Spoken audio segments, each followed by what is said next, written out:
So today we're going to be talking about law. Its meaning and definition is that it is a system of rules and principles that have been established and implemented by a governing entity over a particular jurisdiction, either state or central. It also sets a framework to settle disputes and maintain justice amongst the people. So law as we know it has evolved a lot from where it began in the tribal ages and to now. So during the tribal age, the law that time was called tribal law. It was basically a set of customary rules, customs, and regulations that were followed by the people or mainly communities. It was also a majority part of it was traditions that were passed on from generations to generations. Then after that came the ancient civilizations. They complicated and centralized the legal system. So before, which was the legal system that was among colonies and people would follow each other and listen to each other, had become more centralized. There weren't a lot of partitions or groups or discriminations or communities in that way. It was more centralized, so everybody had one particular legal system. Also, they complicated it, so the simplicity of it had changed because people were more aware of the rights or the laws that they should have. They did that by blending the religious, the moral, and the secular laws all together. After that, we had the Middle Ages. In the Middle Ages, there was a lot of class system.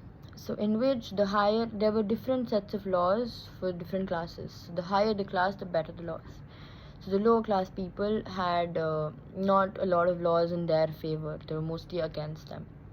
After that, we have the modern age in which they codified the laws. So basically, writing down the laws, and they had written laws, more of written laws.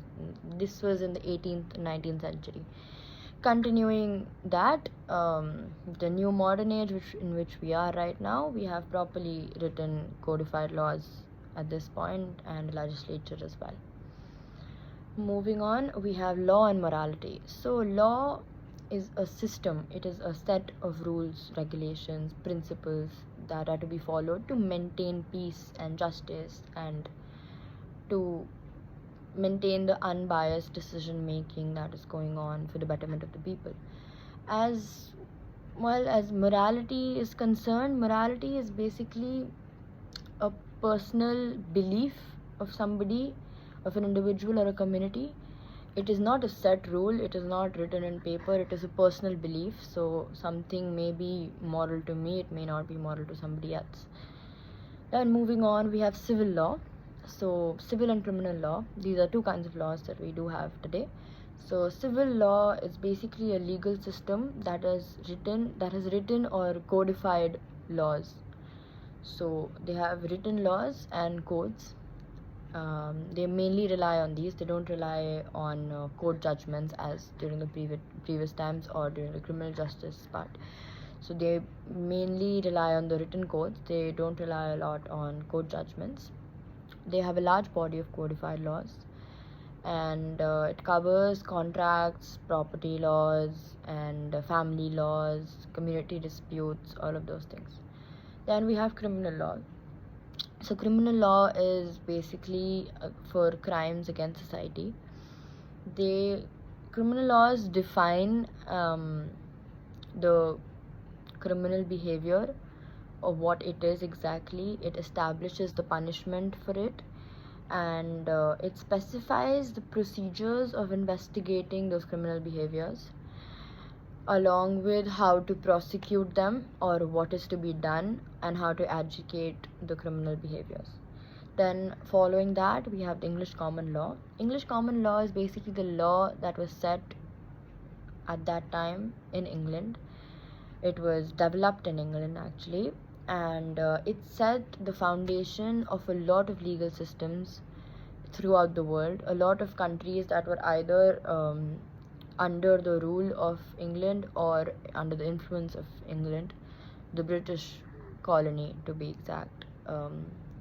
Those countries were influenced by the English common law. And one very major quality I'd say about the English common law is that it was known to be flexible and adjustable. Also, they used to learn from so the cases that have already been taken, or like been that have been shut, or the cases that have happened throughout. They would learn from those cases and then continue making future laws and changes throughout their system. Then after that, what is the need for a legal system or for law in today's world? So today's world as we know it, it's not a good place to be.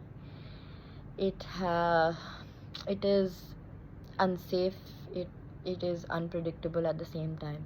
So we need law in today's world, because in today's society, to be precise, because there are the crime rate is increasing, the crimes are increasing at an alarming rate, and to maintain peace, justice, and to not have a civil war going on in countries right now, we need the law to maintain that, to prevent havoc and chaos throughout the nations and everywhere. Otherwise, if we don't have certain sets of laws, people will get out of control, they'll do whatever they feel like doing. And also it sort of makes people safe, and the people that do commit crimes and do things that they're not supposed to, it keeps them in check. So we do need laws, and it is very, very essential for us to have laws, because it gives a sense of safety to people that yes, there are consequences for actions.